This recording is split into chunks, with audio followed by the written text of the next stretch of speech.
Recording in progress.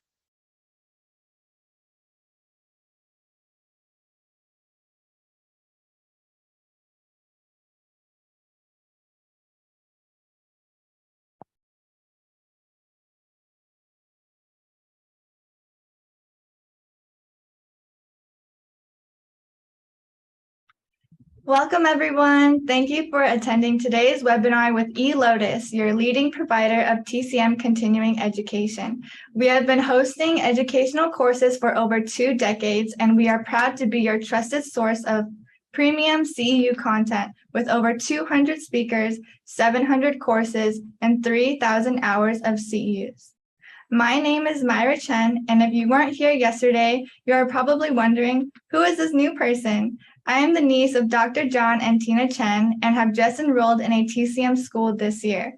I hope to enrich myself with the knowledge and wisdom of our ancestors and also the great doctors of today so I can carry on the torch and continue to spread the pearls of Chinese medicine worldwide. You are probably also wondering, where is Donna? Well, she is right there training me. Aside from my family, she is my biggest mentor, and I'm very fortunate and grateful to have her coaching me today and to be your MC and host for this event. This is my second webinar, so if I make a mistake, please excuse me. How many of you are new to Master Tung's acupuncture? Please type yes into the chat room. Okay, that's great. You will learn a lot today. In case you are not familiar with all of the tongue points, we have on the core tab section of our elotus.org website all of Master Tung's 300 some points in detail. You can even enter the condition in which you don't know what points to use in the search section, and the system will display all the tongue points that can help you with that condition. Donna will help me put the link into the chat room for you. Today's webinar is Regulating Endocrine Dysfunctions with Tung's Acupuncture, presented by Dr. Henry McCann. Before we begin, I'd like to go over a few items to familiarize you with our webinars and how they work. Today's webinar will be from 9 a.m. to 6 p.m. Pacific time, and we will have 4 breaks, and lunch is from 1 to 2 p.m. For lecture notes, download them directly from the blue course access page in your eLotus account. To use the webinar chat room, set your chat preference to everyone so that everyone can see what you're typing and be a part of the conversation.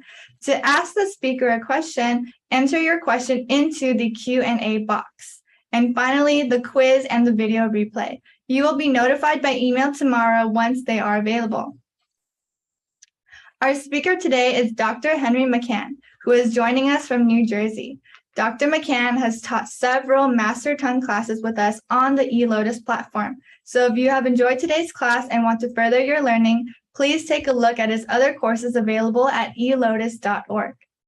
Dr. Henry McCann has also written Master Tung books. He is the co-author of Practical Atlas of Tung's Acupuncture, the author of Pricking the Vessels, Bloodletting Therapy in Chinese Medicine. And to add one more thing to his resume, he is a member at the Pacific College of Health and Science in New York, where he teaches medical classics as well as other doctoral degree programs in the U.S. Now let's begin today's class. Dr. McCann, please take over the class now. Would you share your PowerPoint, please? Hi, good morning. Thank you. Thank you for the nice introduction again. And considering it's only your second webinar, you did just fine. Good morning, everyone. It's nice to be here once again. So especially good morning to those of you who are joining us from yesterday, our Saturday all day. We like to do all these all-day marathon classes. And I know it's a long time sitting in one place to digest a lot of information in a short period of time. And for those of you in the future who are watching this as a recording, welcome certainly, even though you weren't here live. You are also appreciated as participants in this webinar, whether, of course, very nice to have the live people, but also nice to have the recorded people sometime in the future. So hello to the future from the past, whenever you're logging in on this recording. Okay, so today the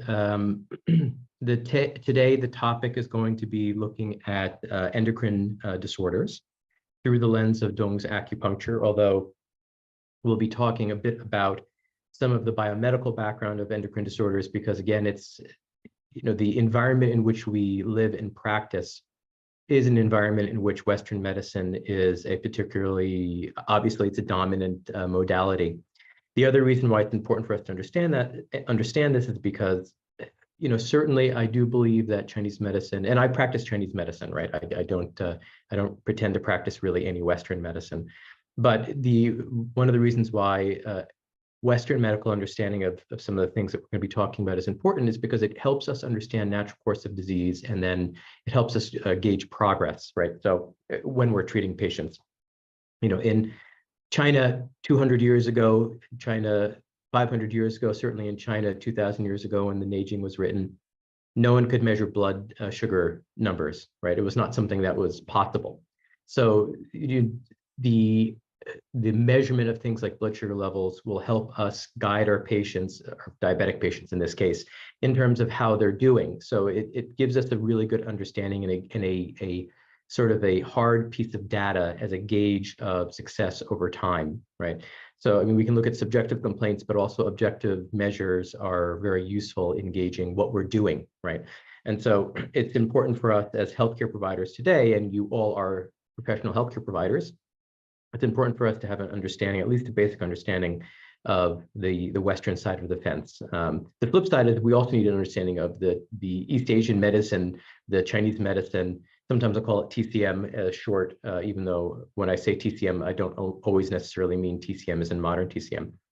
We need to understand both perspectives. And so we live in a world where we have to wear both hats.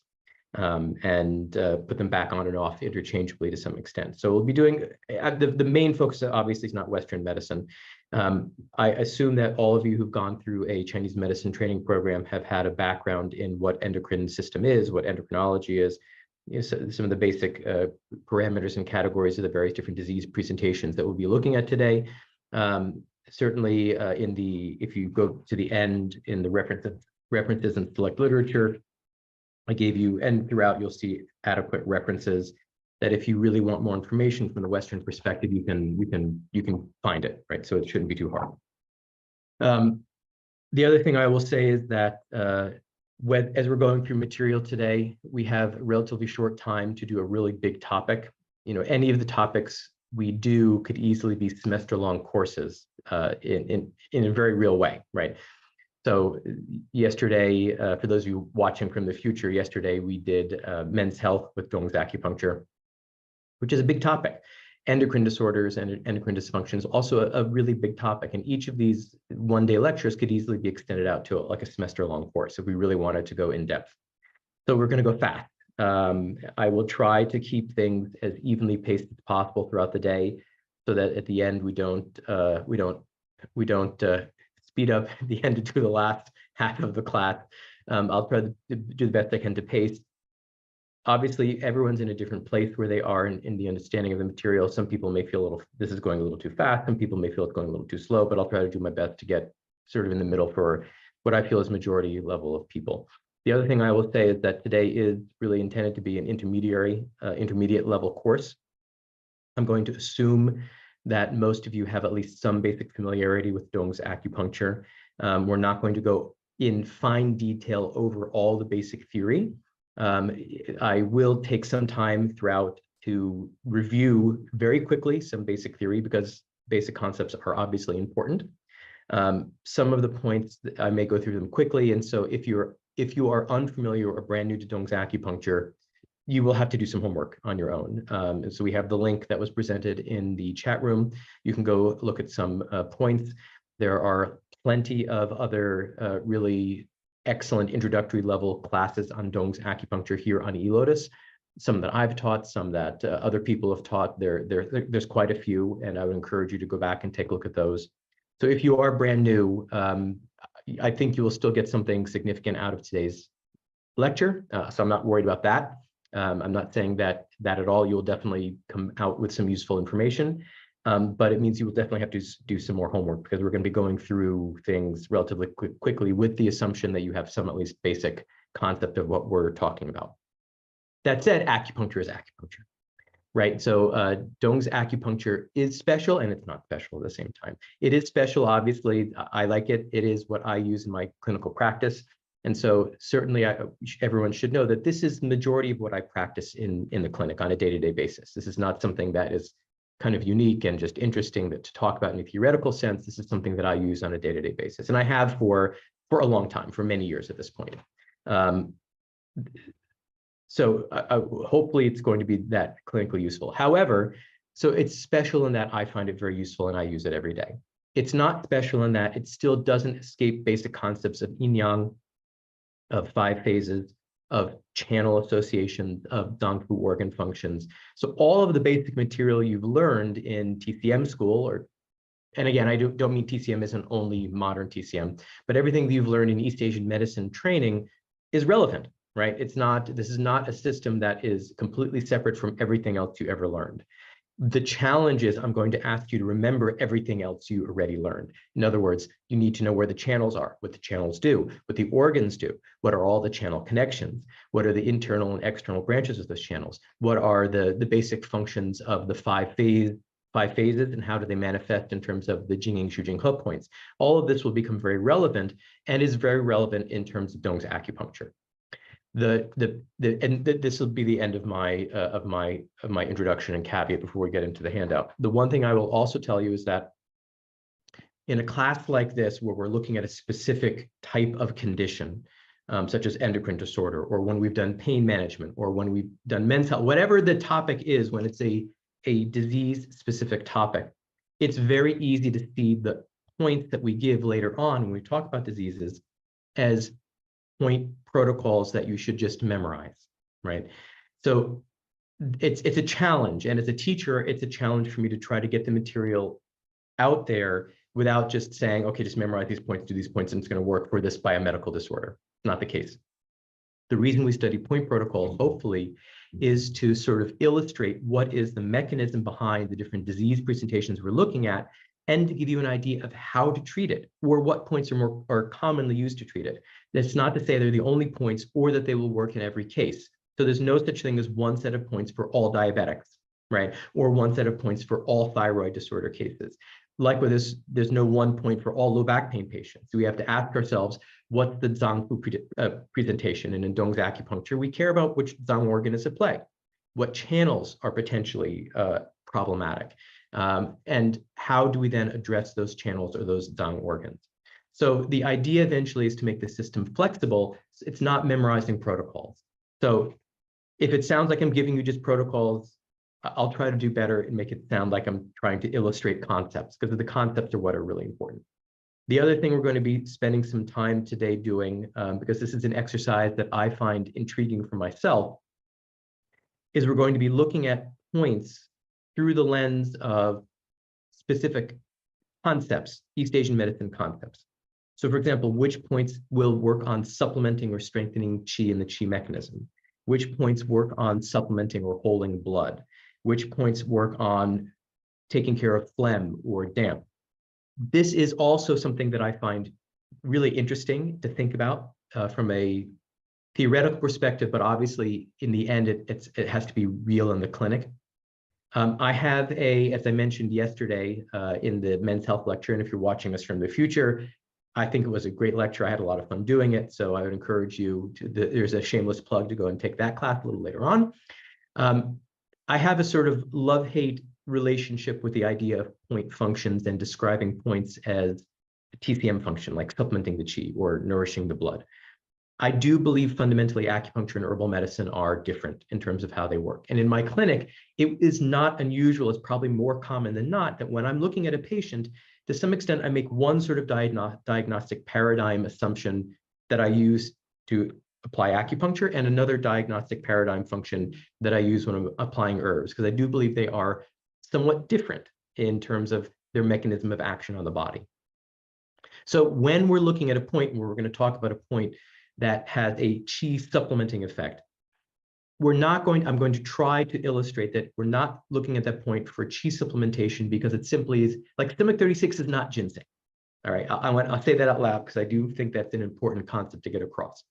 Ginseng is great, stomach 36 is great, not exactly the same, we can see some similarities in maybe what they do, but it's definitely not the same. Stomach 36 has a qi supplementing function or a qi regulating function or a spleen stomach supplementing or regulating function, precisely because it's channel association, the location on the channel, the underlying anatomy. And if we understand that, then we can understand the myriad functions of what stomach 36 can do. Then we can also understand why stomach 36 can not only do things like supplement the spleen and stomach, but can also do things like clear fire, right? There aren't any herbs that I know of, single herbs that both have a spleen, stomach warming, supplementing, consolidating, holding effect, but also at the same time can clear heart fire, right? Maybe you do, maybe you're a better herbalist than I am, but I'm going to try to illustrate that acupuncture points have a wide variety of function, precisely because, not because there's something special. I mean, they're special and they're not special. They're special because they work really well in the clinic, but they're not special because they don't exist as independent entities that are separate from the channel, the tissue, the location on the body, etc. Right? All of that makes a big difference. And I think that that's one of the things that, for me, Tung's acupuncture illustrates. But it's also something we can take into our, if you're a TCM trained acupuncturist, still acupuncture, it still works the same way, right? So the ideas here, even if you never use these extra points, hopefully the ideas we're going to be talking about will help inform your other practice. Okay. So that's my, those are my my disclaimers, my general introduction. Let's go to the PowerPoint presentation.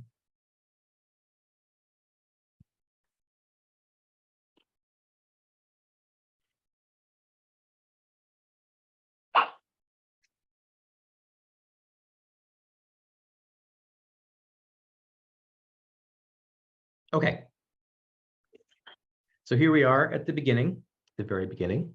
We're going to do a very, very quick overview of endocrine system. This is obviously a very quick overview. I would encourage you, if you are less familiar with some of the Western concepts, again, to go back to one of the textbooks that I listed in the resources and just read more about it. It's an important thing to sort of understand. Right, so first of all, we need to know that the endocrine system is basically a network of glands, right? That's the sort of central focus of the endocrine system. And what these glands do is they produce and release hormones that really sort of control just about every body function we can imagine, really the essential body functions that keep us alive, right? For example, it regulates the body's ability to do things like digest calories. So if this breaks down, we have something like diabetes as a possible result. It deals with bone and other tissue growth. So we can have growth disorders as a possible consequence of endocrine system, or problems with bony tissue. It also regulates reproductive function. And we'll talk a little about reproductive function today, but for the most part, when you're looking at reproductive function, I would encourage you to take a look at other classes that focus on that. For example, we did men's health yesterday. I don't know if eLotus has a class on Tung's acupuncture for female reproductive health, but if not, it's a good class to have or to take somewhere if you can. What are hormones, right? So this is another important thing we need to understand. So hormones are substances that are produced in the body, and specifically in glands, because glands are the organs that secrete hormones, right? And where do they secrete them? They secrete them into tissue fluid, such as blood, very importantly, blood. And what they do is they stimulate specific target cells or target tissues into doing something, into some sort of action. And that's the basic function of hormones. They're different from nervous function, because nervous function tends to happen very quickly. Hormones, hormones take time once they're released by glands to get to target tissue, because it has to go into general circulation. But that's the basic sort of mechanism of what hormones, how they work and where they're secreted from. And we'll see different types of glands that are obviously implicated in different types of endocrine disorders, right? So let's do a very, very quick review of some of the more important glands that we see in the body. And again, just a very quick overview. So first, we have adrenal glands. The adrenal glands are two glands that sit on top of either kidney. They produce hormones that help control blood sugar. They help control metabolism of protein and fat. They react to stressors like major illness or injury. They regulate blood pressure. They affect the reproductive system. So, they're kind of important. But that's the adrenal glands. The hypothalamus is a part of the lower middle brain that basically tells the pituitary gland when to release hormones. And so we'll talk about the pituitary as sort of like the master gland shortly, right? But that's basically the job of the hypothalamus. So the hypothalamus is in the head, it's in the lower part of the middle brain. The ovaries are the female reproductive organs that release eggs and produce sex hormones. And we'll talk just a little bit about some of that later today. The islet cells in the pancreas are cells in the pancreas that control the release of the hormones insulin and glucagon. So we'll see insulin as obviously this is in the pancreas. It's a problem obviously with diabetes. I think most of us know that basic concept of diabetes. We'll talk a lot about diabetes today because, at least in my clinic, without a doubt, the most common endocrine disorder I see is diabetes and the sequela of diabetes. The other problems that can arise is diabetes. And we'll spend a lot of time not only talking about diabetes by itself, but all of the potential myriad problems that can come as a result of diabetes. We'll also talk briefly at the end about something called metabolic syndrome, which is sort of a pre-diabetes type of problem. And we'll talk about pre-diabetes, the changes that are leading up but not quite diagnosable as diabetes. So we'll get to that. We'll look at the specific diagnostic criteria for diabetes, the changes that get towards it, and then obviously how to deal with it. The other thing I will say just off the top is that today we're going to be much more acupuncture heavy. Some of my classes, we talk a little bit more evenly about acupuncture and herbal medicine. There's just so much and so many different varied potential ways we can treat this constellation of problems with herbal medicine. There's just not enough time to do both today. I'll certainly mention some things here and there when I think it's relevant, but I'm sure there are plenty of really excellent classes here on eLotus that talk more about herbal medicine and these different types of conditions. So I'm going to leave that for other people who are better able to spend the time and to really talk about it authoritatively better than I can. Okay. The parathyroid, as the name suggests, are near the thyroid. So there are 4 tiny glands in the neck that play a role in bone development. They deal with calcium regulation. The pineal gland is a gland found near the center of the brain. It's linked to sleep patterns. All right, so think melatonin. The pituitary gland, this is oftentimes called the master gland. And the reason why it's the master gland is because it influences many, many other glands, especially the thyroid. And so it does that by secreting hormones that stimulate other glands into action, right? For example, when we look at thyroid disorders, one of the diagnostics for a thyroid problem is something called the TSH, the thyroid stimulating hormone, right? Which is, as the name suggests, a hormone that stimulates the thyroid into doing what the thyroid is supposed to do. And so these types of stimulatory hormones are things that we see coming out of glands such as the pituitary. The testes are the male reproductive glands that produce sperm and sex hormones. So we will talk a little bit about the male hypogonadism, but briefly, we talked about it a lot more during the men's health class. So if you want a deeper dive in terms of men's health, men's reproductive health, sexual health, there's that other class. We spent an entire day doing it. The thymus is a gland located in the upper chest that helps develop immune system early in life. So it's more active in neonates and young children. The thyroid is a butterfly-shaped gland in the front of the neck that controls metabolism, right? So we will talk a bit about thyroid disorders a little bit later today. Okay. So that's a very, very brief overview and a review, I'm sure, for most of you as to what some of those glands are and what they're doing. Okay. Let's talk about causes of or types of endocrine disorders. And again, this is going to be a very, very quick overview. So we have two different types of things we can oftentimes see. We can see functional disorders of the glands. So functional disorders of the glands include a gland either hypo or hyper functioning in terms of production of the hormones. So certain glands can stop producing the hormones in adequate amount, or they can overproduce them. So this brings, this is obviously a problem that can lead to endocrine disorders. So this is a problem with the gland itself. We can also have hormonal imbalances, that'll put that in quotes, which is basically a problem of the endocrine feedback mechanisms, which can then affect secretion of hormones. These types of things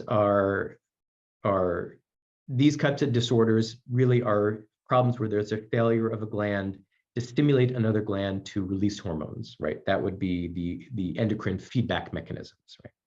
For example, we can have a problem in the hypothalamus, which can disrupt hormone production in the pituitary gland, which then can later affect thyroid disorders.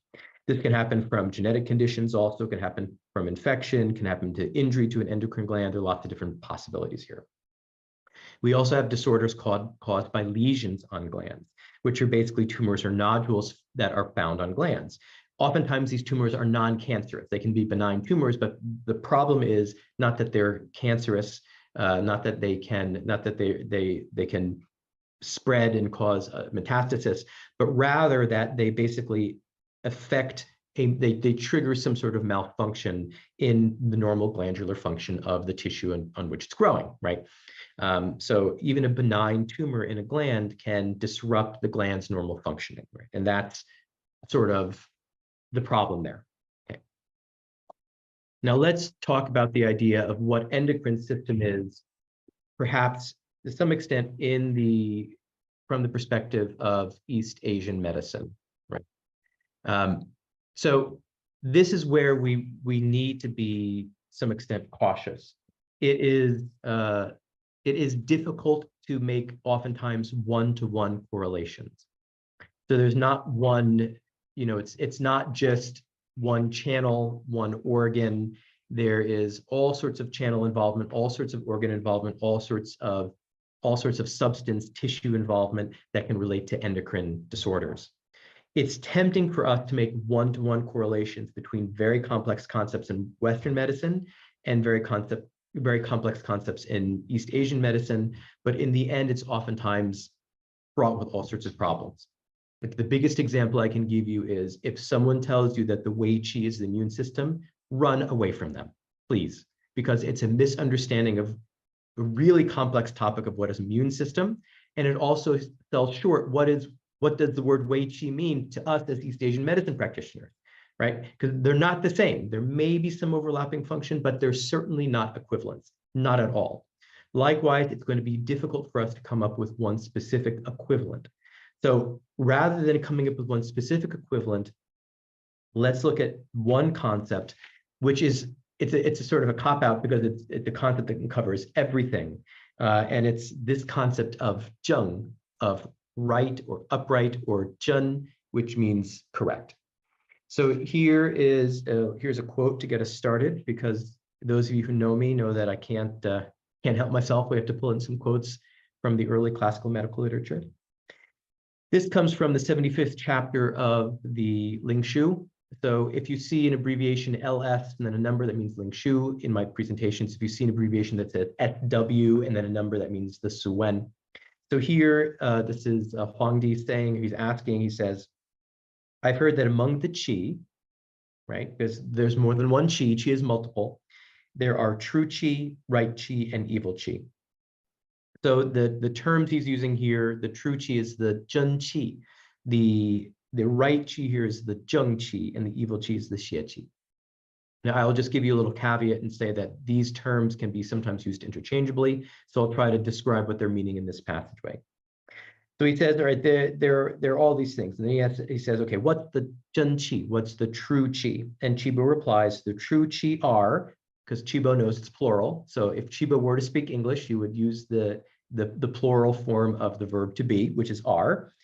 Certainly in classical Chinese, it's no plural or singular. So we leave it up to the translator's imagination here. The true qi are the product of what is from heaven combined with the grain qi, right? The grain qi is the spleen stomach. It's the source of latter heaven. And it fills the body. the right qi, the zheng qi. So this is zheng qi is not, he's not talking about the zheng qi that we talk about as inside the body. Here, he's talking about the zheng qi as basically proper weather patterns. So he says the zheng qi are the proper winds coming from a cardinal direction. So the cardinal winds here, the proper winds coming from a cardinal direction means the weather pattern, the external environment, the way it's supposed to happen. They are not the vacuity winds. And the vacuity winds basically are weather patterns that happen out of season and then can impact human health. And that he says the evil qi are the thieves among the vacuity wind that harm humans. And so sometimes these harm us. They penetrate deeply a person's center and do not leave of their own accord. Right. So basically going back to this idea of zheng qi, or of the true qi, this is that which is from heaven combined with the grain qi. So it's everything, right? It's early heaven, it's latter heaven. It's basically all of the normal functioning of the body that allows it to do what it's supposed to do. It's all of the ing, it's all of the wei, it's the source, it's the function of the dung organ. When we look at Weissman, in Weissman's dictionary, and I've often said that if you practice Chinese medicine, you should have Weissman's dictionary on your shelf, unless you read Chinese, then it doesn't matter so much, right? So Weissman talking about the zheng qi. So the zheng qi, the true qi, and the zheng qi, the upright qi, when we're talking about endogenous qi, are somewhat synonymous, right? Here, they're making somewhat of a difference, but when we're talking about it in the body, we'll talk about it as synonymous. He says the true qi, or the right qi, is the true qi, and especially it is used in the concept of in opposition to disease. So here's the important part of the definition. He says the right qi is the active aspect of all components, including the organs, the blood, the fluids, the essence, and basically all the forms of qi in maintaining health and resisting disease. Okay, I'm going to say it again. The right qi is the active aspect of all components, including the organs, which means if we're looking at right qi as endocrine system as an aspect of right qi, I think right qi is an even bigger concept than endocrine system. That means we're going to have to look at regulating the organs, right? It's not just one type of qi, it's not just one organ, it's the organs, the blood, the fluid, the essence, and all forms of qi in how they basically maintain health and resist disease. So if anything, in my book, if anything is the endocrine system, it's this, or this endocrine system is an aspect of this. So what we're going to be looking at is numerous organ systems, numerous ways that we have to deal not only with the upright, but how do we get rid of that which is a disease presenting pathogen in the body. So it's everything, right? So that's my introduction to East Asian medicine and endocrine system, and my apology if you wanted a simple answer. I usually tell people when you come to my classes, if you're looking for an answer, you're coming to the wrong place. We're going to give ideas that help us understand the concepts. There's not one specific answer. It's just how can we better sort of think about what we're going to be treating and looking at. That's my thrust as a teacher. Okay, everyone okay with that idea? Any questions?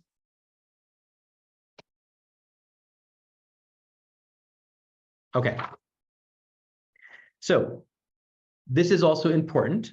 When we're looking at Chinese medicine, even though we have a disease diagnosis, it's like we have something like diabetes, right? Again, there's no one point for diabetes. We still have to identify channels, tissues, organs, everything, which is why we have these statements in Chinese. We have Tong Bing, Yi Zhi. Then we have Yi Bing, Tong Zhi, which means the same disease, different treatment, different disease, same treatment. Why? Because in Chinese medicine, what we are treating here is not necessarily one specific disease name, but rather what is the pattern of disharmony. And when I say pattern of disharmony, I want to be clear that I don't just mean modern TCM style Zangfu pattern differentiation. That's a possibility. But when we're looking at what channels are we treating, what tissues are we treating, What organs are we treating? Are we treating one of the three jiao? Are we treating 6 layers in terms of Shanghanlun? That's all also a type of pattern diagnosis, right? So that's what we have this idea of Tongbing, same disease, we have each or different treatment. But then we also have different diseases, same treatment. Because it's not the disease. The disease is not unimportant. The disease is important, but it's not the most important. It's not the only thing that's important, right? If you apply Dong's acupuncture based on a disease diagnostic model without any reference to channels, to organs, to tissues, et cetera, then sometimes, like I said this yesterday in the class, it's like throwing a handful of darts at a dartboard across the room, closing your eyes. Sometimes you hit the dartboard, sometimes you don't. Right. If you want to hit the dartboard more frequently, more consistently, then you practice with your eyes open. Right. That's what I mean when we're looking at pattern of disharmony. So that's why in Dong's acupuncture, you've all seen, hopefully those of you who've seen Dong's acupuncture have seen this type of schematic diagram before, right? So we have different types of correspondences that tell us if the disease is in a certain location, a body location. Let's say someone has diabetic peripheral neuropathy of the lower extremities. How can we do some sort of needle stimulation that gets a movement of qi and blood, a resonant movement of qi and blood happening in that area? Those of you who are brand new to this should know off the top of right off the bat that in Dong's acupuncture, one of the primary strategies is not to use local needling. It's using distant needling, right? And I'm not saying distal for a reason, because distal means away from the periphery, away from the center towards the periphery. Sometimes we needle distally, sometimes we needle proximally, sometimes we needle superior, sometimes we needle inferior, but we're needling away from the site of disease. But the question is, how can we get the stimulus from the site of needling to the site of disease? That's what we'll talk about in terms of, or that's what we talk about when we're looking at diseased regions and holographic correspondence. What channels are we treating? We have to know what channel we're treating. Either the channel on the exterior of the body or the channel that goes to the interior of the body, right? And then we have to choose appropriate treatment channels. We don't always needle the channel that's diseased, right? And in some cases, needling the channel that's diseased is in my opinion, less efficient strategy than needling channels that have an interrelationship with the diseased channel. And we can look at diseased tissues, right? So the diseased tissues, all of this we've discussed in more basic classes. This is a very quick overview. This is what leads us into potentially effective areas, channels, and points, which then we choose by inspection, palpation, and eventually get to the therapeutic point, right? So this is what we have to look at every time we're looking at any condition, diabetes, thyroid disorder. If we have to sort of still come up with what's the most efficient point based on all of these different potential criteria. Again, points don't work because they treat a Western disease, right? I'll say that again. Points don't work because they treat a Western disease. Points work because they stimulate channels, and by stimulating channels, they end tissues, right? Because the needle is going into a tissue, going into flesh, it's going, we're bloodletting, we're needling near a tendon, we're touching the bone. Because we're stimulating channels and tissues, we are stimulating other channels, we're stimulating organs, we're stimulating all sorts of things, right? That's how acupuncture does what it does. Stomach 36 doesn't treat diabetes because it magically treats diabetes. It treats diabetes sometimes, not always, because it does all these other things at the same time. So just acupuncture can be forgiving. So sometimes, again, you can still close your eyes and hit the dartboard, but if you want to get it more consistently, you have to take all this into consideration. So let's look at, from a Chinese medicine perspective, what is some of the etiology of endocrine disorders, just to get us a sort of a broader idea of what we're going to be looking at. So one of the things we will see frequently are different types of constitutional insufficiency or vacuity patterns, right? These patterns of deficiency. Under this, we can see things such as internal heat due to vacuity patterns. This is something that we will see commonly. For example, we'll see something like diabetic hypertension, which is not always a heat pattern, but oftentimes can be related to a heat pattern that's with a concomitant, a basically simultaneous vacuity. So we see this in diabetes. Over time, this can potentially damage the Jing essence or the kidney. So this is one of the reasons why we see bloodletting as a fairly important and commonly used therapy. It's also why we'll see a focus on kidney, because the kidney is that source of Jing essence, and if it's the most yin of the 5 viscera, it can oftentimes be damaged by heat if heat is there for a long time. One of the other things I will say real quick is that if you are brand new to blood, we will talk about bloodletting today, because I think that when we're talking about Tung's acupuncture, you have to talk about bloodletting. I do not bleed every single patient I see. That's definitely not the case, even though I like it. It's one of my shticks. But when it's useful, right? And so I think that it's something that people need to be utilizing more often in the clinic. If you are not using herbal medicine, then you will need to do bloodletting more frequently. We'll talk more about that later. But what I want to say, and make sure I say this out loud, is that if you are not familiar with bloodletting, this class alone will not make you competent in bloodletting. You should take a more comprehensive course. There are plenty online. And for bloodletting, ideally, you want something in person.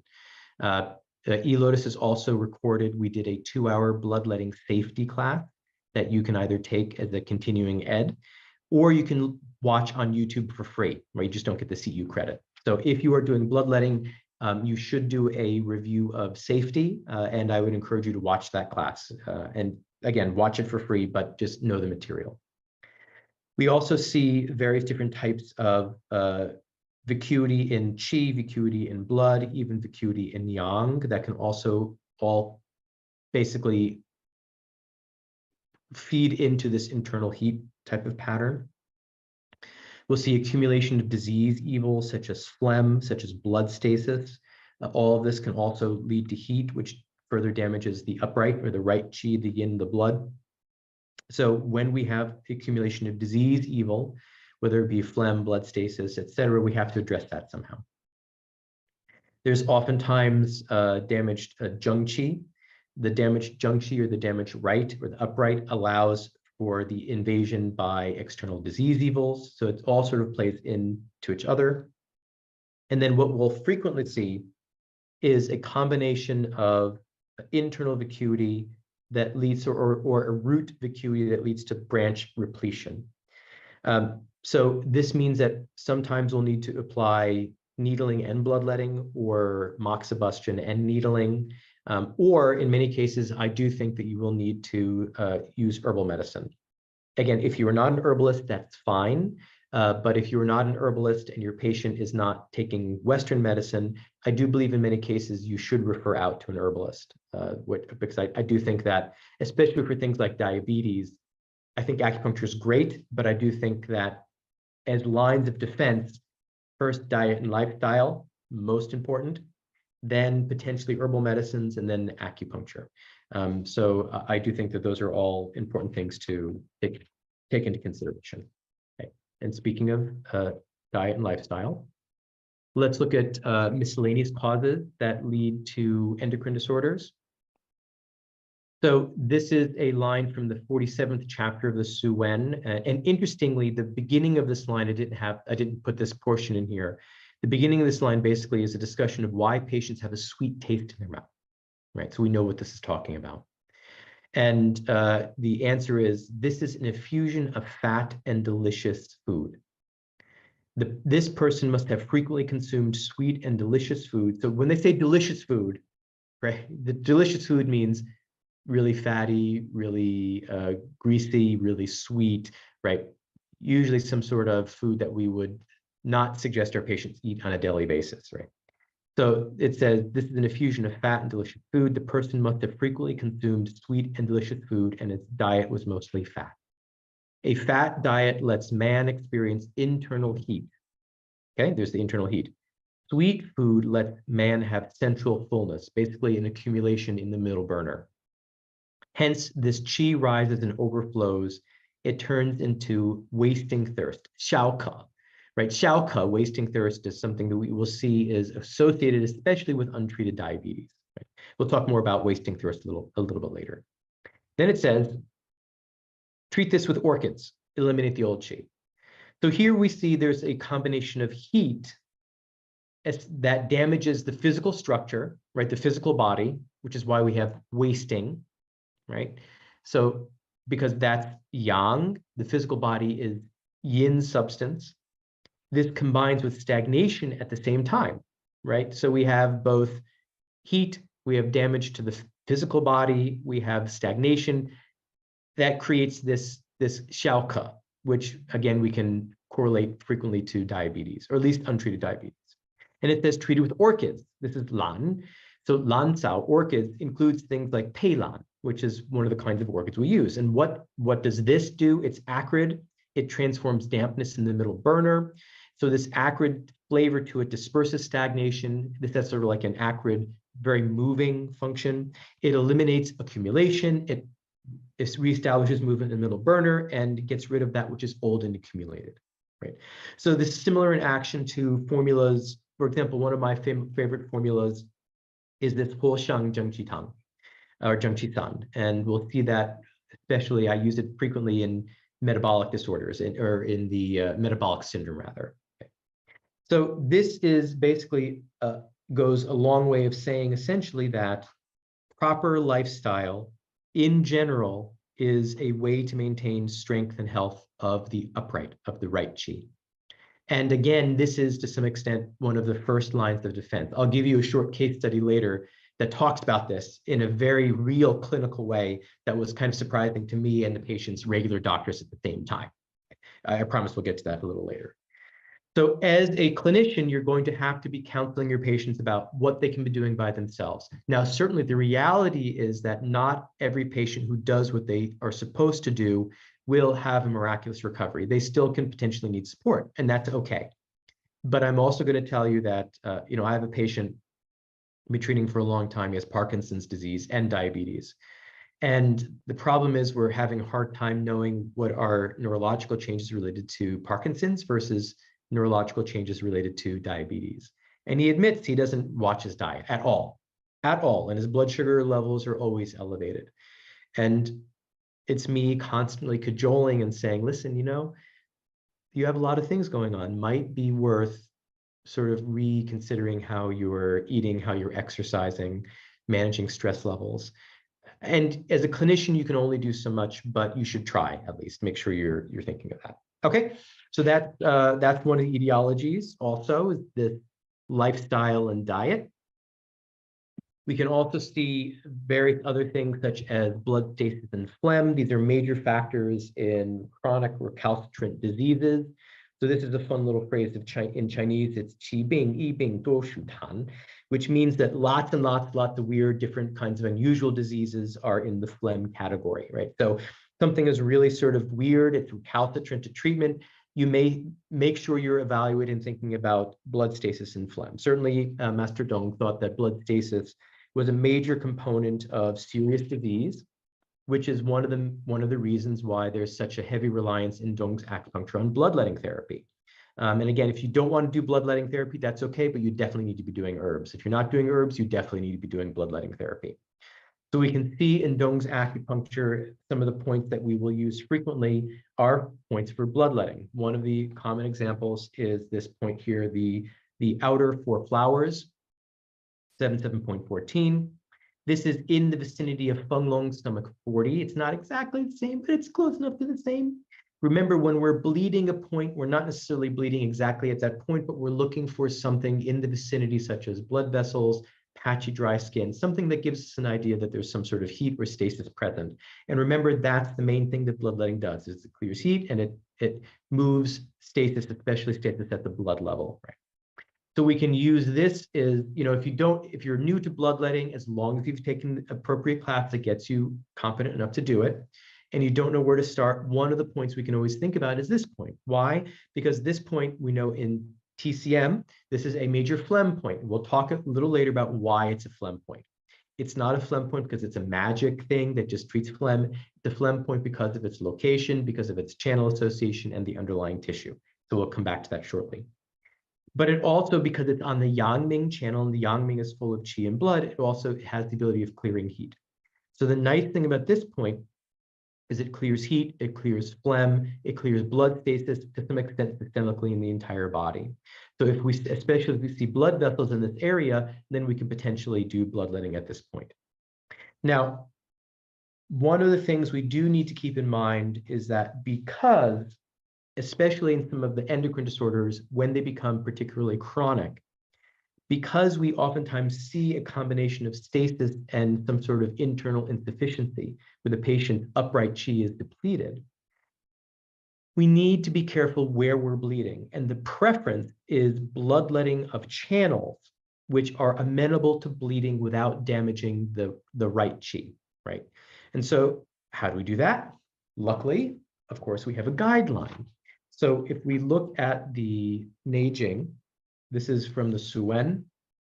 It says, this is chapter 24 of the Suen, it says, now as far as the constant state of the human body is concerned, the Taiyang has much blood, little qi. We're all familiar, we all memorized this at some point in school, hopefully. The Xiaoyang has little blood and much qi. The Yangming has much qi and much blood. And then we go through the Xiaoyin, the Jueyin, and the Taiyin, right? And so what this does is it gives us an idea of relatively the ratio of qi and blood. And so here's the summary chart on the next page. Note that the Ling Shu disagrees on the yin layers, but every source in the Suen agrees that the Taiyang has more blood, the Xiaoyang has more qi, and the Yangming more qi and blood. But we all know this basic concept. What chapter 24 of the Suen goes on to tell us a little later on is that what this means is that we can bleed the Taiyang channels and the Yangming channel because they have more blood with less risk of damaging the upright, even in patients with some sort of acuity pattern. So when we're bleeding, we are going to preferentially look at, for example, the bladder Taiyang and the stomach Yangming channels. And in fact, in Dong's acupuncture, those are the areas with the greatest distribution of zones that we would potentially do bloodletting on, right? So that's something to keep in the back of your head as well. Okay, everyone okay with that idea? Any questions? All right, let's look at another concept in the etiology of endocrine disorders. So one of the things we can see is obstruction of the Sanjiao function, right? And so Sanjiao function is, you know, the Sanjiao, when I teach basic TCM theory, Sanjiao is one of those things where there are not an innumerable amount of ideas, but there are definitely numerous ideas as about what exactly we're talking about and what does it potentially mean. So one of the ideas of the Sanjiao is a concept that describes, sort of to put it simply, and I know all of you understand this already, sort of how are we looking at the harmonious workings of all of the areas of the body and the integration or the interdependence and interrelationship between all of the organs of the body. Some theories of the Sanjiao discuss the Sanjiao being related to the dissemination of yuan, of source qi, through the entire body. This doesn't exist in the Neijing, just to be clear for those of you who are fans of the early texts. So the Neijing neither mentions source qi nor mentions Sanjiao as that which disseminates source qi. This idea first happens in the Nanjing, the Classic of Difficulties, but it's still there in Han Dynasty medical texts. So basically, when the Sanjiao is unobstructed, then the qi, source qi, basically the upright qi in general, everything is properly disseminated.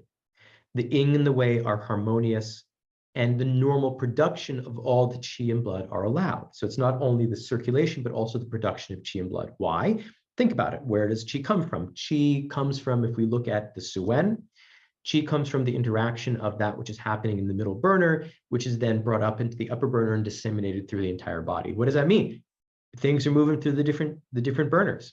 Blood is also an interaction between, there's heart involvement in blood, both production, storage, and circulation. Heart's involved, liver's involved, kidneys involved, even the lung as the disseminator of qi helps movement of blood. So we're looking at the harmonious interaction of the upper, middle, lower burner as being essential to the production, dissemination, circulation of qi, of blood, but also the normal functioning and interrelationship of the organs. Okay, so this is, kind of a big deal. One of the things we have in Tung's acupuncture, which is somewhat important, it's really kind of important, is this idea of Daoma needling, right? And so Daoma needling is needling points along a channel distribution in a way to stimulate a certain area of the body in a stronger way, or to regulate function of, in some cases, the Sanjiao mechanism. So for example, this is a basic definition of Daoma needling. We have a couple of different Daoma configurations. The most important is this vertical 3 needles that, again, is along a channel line. So for example, if we're looking at one of the holographic concepts that we see in Tung's acupuncture, in the small holograms, we can see that each of the long bones actually is related to the entire body. So for example, along the tibia, we can see that this can be broken down into upper jiao, middle jiao, lower jiao. So the example we can consider when we're looking at Daoma needling, and again, for those of you who are brand new to Tung's acupuncture, I would encourage you to, I believe there's a section on the eLotus website that talks about Daoma needling, right? I think maybe Donna can put that into the chat room for those of you. And it's certainly described in pretty much any book on Tung's acupuncture. But what the Daoma needling does, for example, is it oftentimes distributes points in a zone that can help regulate upper, middle, and lower jiao, right? So for example, the lower 3 emperors are roughly spleen 9, spleen 6, and something in between, which means what? We're stimulating upper jiao, middle jiao, lower jiao. We can use that idea to stimulate just one of those, or we can needle the entire group so as to stimulate the normal function of all 3 jiaos and get them to work harmoniously together. Okay, that's an example of one of the ways we can regulate the Sanjiao mechanism through Tung's acupuncture. For those of you who are interested in a bigger deep dive on the Daoma concept, last year, I think it was last year, we did a lecture which is here on eLotus on Neijing and Nanjing treatment strategies through the lens of Tung's acupuncture. And we discussed Daoma needling much more in depth in that class. And I think it was an interesting discussion. So I would encourage you to go take a look at that. Not only can we use the Daoma needling concept to regulate the 3 jiao, we can also use needling, right? Second. So we talked about this already, right? So obviously, again, one of the special features of Tung's acupuncture is this idea of regulating the entire body through small segments of the body. Conventional acupuncture uses a local, adjacent, and distant needling, or distal needling. And Tung's acupuncture is mostly distant needling, but we can still do local and distal within distant, right? We'll come back to that. So this is a quote from the 9th chapter of the Suen. It says, the first piercing makes the evil qi, the yang evils rather, come out. The second piercing makes the yin evils come out. And the third piercing lets the grain qi arrive. So here, the first, second, and third piercing usually is interpreted as the depth of needling. So the first piercing means superficial needling that treats the exterior of the body, that treats the upper jiao, which is why it allows yang evils to go out. The second piercing is the sort of middle depth piercing that allows for transformation to happen in the middle, because the middle deals with the middle depth deals with the interior, deals with regulation of disease evils on the interior, especially through the moving and transforming function of the middle burner. Remember, the middle burner does yun and hua movement and transformation. The third is the deepest level, down to the level of the kidney. Here it says it lets the grain qi arrive. According to Zhang Jingyue, who is a commentator on the Suen, or this is the Ling Shu rather, he says the grain qi is synonymous with source qi. It's associated with kidney, and that's Zhang Jingyue's interpretation. So we can see that needling superficially treats the upper body, more deeply treats the middle burner, the more interior, and needling most deeply treats the lower burner, treats kidney, treats that aspect. So we can also treat the 3 burners by relative depth of needling. We can do this at each individual point. We can do this within a Dhamma combination, right? One of the examples I give to illustrate this clinically is, and I say this in almost every class I teach because it's one of those examples I couldn't have paid someone to fake. One of my first times teaching over in Germany, we were doing a pain management lecture, because guess what? This matters even with pain management sometimes. And in this pain management lecture, we had a woman. So in the morning we did a lecture, in the afternoon we did basically grand rounds. And so in the grand rounds, we had one of the patients we looked at was a middle-aged woman who had frozen shoulder, right? And so her shoulder, she had already been getting acupuncture, so the range of motion was getting better, although it was really still very stiff and very, very painful, right? So what we did with her is I chose a set of points on the hand that are called the three shoulders, which are along the first metacarpal. You can look those up in books or in our pain management classes. I put the needles in, I said, okay, move your shoulder around and tell me how it feels, right? Now, the channel associations worked, the point theoretically should have worked, but I put the needles in, I said, move it and tell me how it feels. And she said, oh, it's no better at all. She was very chipper about it. But of course, there I was thinking, what am I missing? So I started to panic. I thought maybe I'll take those needles out and choose a different set of points and then try it again. But my internal dialogue kicked in and said, okay, you're missing something. The channel works, the image works, all the things in Tung's acupuncture we talked about should work, but what am I missing? So I thought to myself, what's frozen shoulder in terms of Chinese medicine? Most of us probably know that, or heard the idea that frozen shoulder is what we call 50-year shoulder, right? The Wushijian. In Japan, it's called 40-year shoulder, maybe because the Japanese are more stressed out. I don't know. But it's called 50-year shoulder, which means what? Which means that frozen shoulder, and we know demographically it's more common, for example, in peri and postmenopausal women. What does it have to do with the idea of 50-year shoulder? Because the pathomechanism is oftentimes an insufficiency at level of liver and kidney where the sinews are not nourished. It's not just from an injury per se, which means when we're treating it, we have to get to lower burner. We have to get to kidney liver. So what do? I took the needle, I pulled it out a little bit. I didn't take it all the way out. I re-angled it and inserted it more deeply right next to the bone. And then I said, okay, move your shoulder. And it wasn't like 2 days later or 5 days later the pain went away. It wasn't, let's do trigger point needling in the shoulder to get the trigger points to go away. It was immediately, the pain was gone. Why? Because we treated the appropriate level of that pathology. We treated the appropriate burner level, in this case, the lower burner. Get the idea? So the needling can help us target which one of the burners we're treating.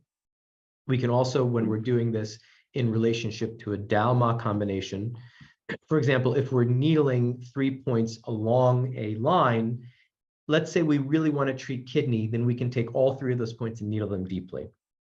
Let's say we're wanting to treat all 3 burners, then we can actually vary the needling depth at the points in the Dao-Ma group, 1 superficial, 1 middle depth, and 1 deep, in order to, within 1 Dao-Ma group, treat upper, middle, lower burner. So we can treat upper, middle, lower burner by location along a bone or by location in depth. So the 3 points, the points on the thumb we did were called the Sanjian, the 3 shoulders. Right? Okay. Any questions so far? All right.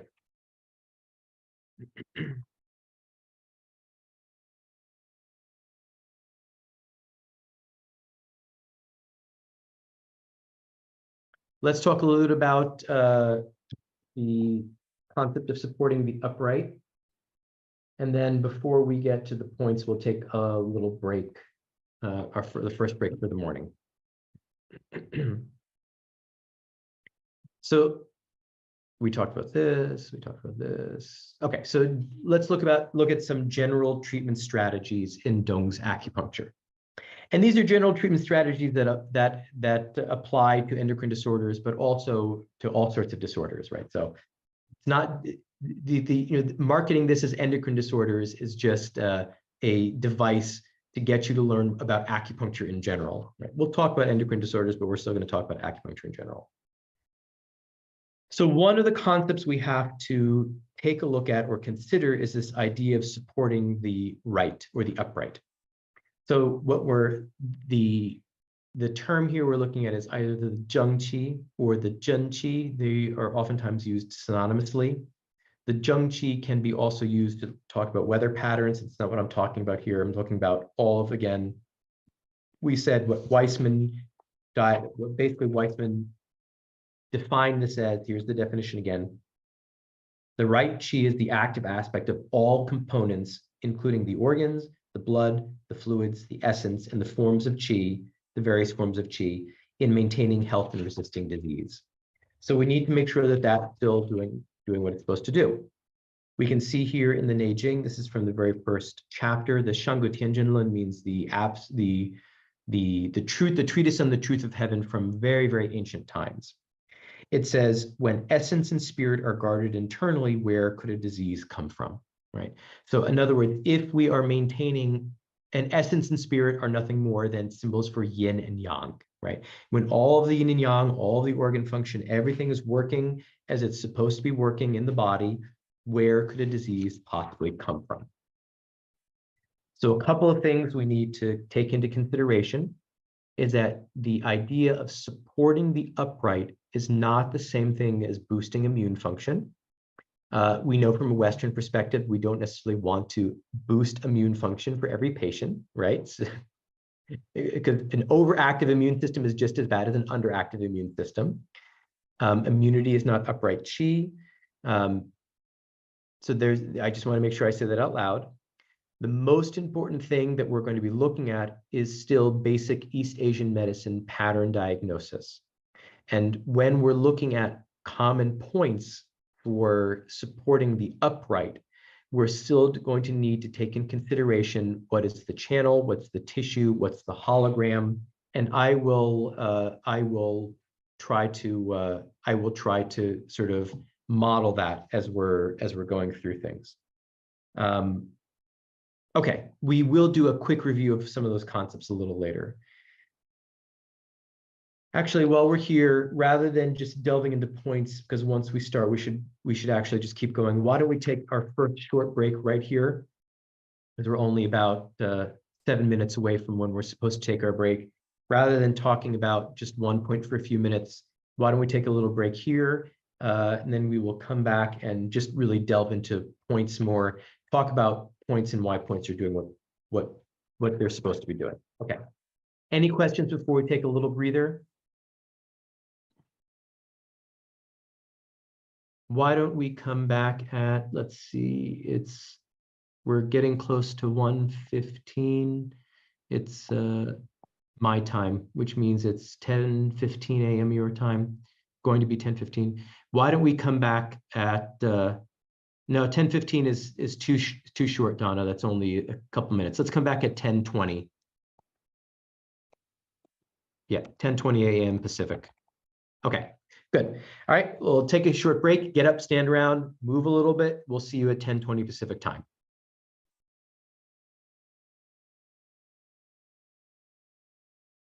Recording stopped.